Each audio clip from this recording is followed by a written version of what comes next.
আসসালামু আলাইকুম ওয়া রাহমাতুল্লাহ। নাহমাদুহু ওয়া নুসাল্লি আলা রাসূলিহিল কারীম, আম্মা বা'দ।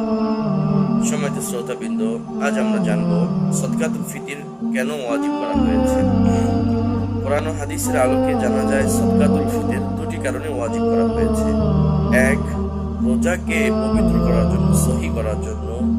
দুই, গরিবের মুখে হাসি ফোটানোর জন্য।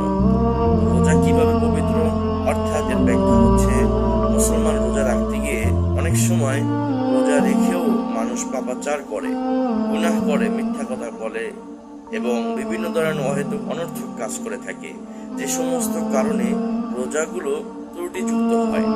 তো এই সদকাতুল ফিতর আদায় করার মাধ্যমে এই ত্রুটিগুলো আল্লাহ রাব্বুল আলামিন মাফ করে দেন এবং রোজাটাকে সঠিক হিসাবে, মাকবুল রোজা হিসাবে কবুল করে নেন। আর দ্বিতীয় যে কারণ, অর্থাৎ ঈদুল ফিতর একটা আনন্দের দিন, যাতে করে সকল মুসলমান এই আনন্দে শরীক হতে পারে, যার কারণে সদকাতুল ফিতর আদায় করা প্রত্যেক মুসলমানের উপর, সামর্থ্যবান মুসলমানের উপরে আবশ্যক করে দেওয়া হয়েছে। তা আমরা জানলাম দুটি কারণে সদকাতুল ফিতর ওয়াজিব করা হয়েছে। তো এটা কখন আদায় করব? এটা আদায় করার উত্তম সময় হচ্ছে যখন সুবহে সাদিক হবে। ঈদের দিনের সুবহে সাদিক হওয়ার সাথে সাথেই সদকাতুল ফিতর আদায় করার সময় হয়ে যায় এবং এটার মেয়াদ হচ্ছে ঈদের নামাজ শুরু হওয়ার আগ পর্যন্ত। এর ভিতরে আপনার সদকাতুল ফিতর আদায় করতে হবে।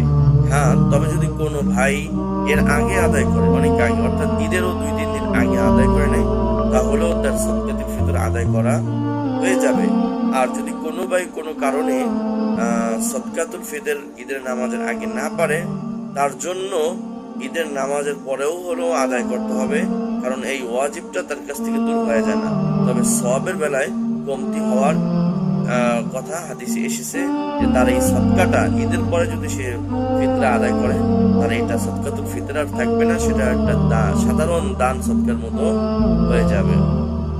তো সদকাতুল ফিতর কার পক্ষ থেকে কে আদায় করবে? যার অধীনস্থ, অর্থাৎ আমার অধীনস্থ যারা আছে তাদের পক্ষ থেকে আমাকে আদায় করে দিতে হবে। অর্থাৎ আমার ছেলে, আমার মেয়ে, আমার স্ত্রী, এদের পক্ষ থেকে হাজবেন্ডের অথবা পুরুষের সদকায়ে ফিতর আদায় করে দেওয়াটা জরুরি বা আবশ্যক হয়ে যায়। আল্লাহ রাব্বুল আলামিন আমাদেরকে, প্রত্যেক মুসলমানকে সদকায়ে ফিতর যাদের সামর্থ্য রয়েছে তাদেরকে আদায় করার মতো তৌফিক দান করেন। আমিন। আসসালামু আলাইকুম ওয়া রাহমাতুল্লাহ।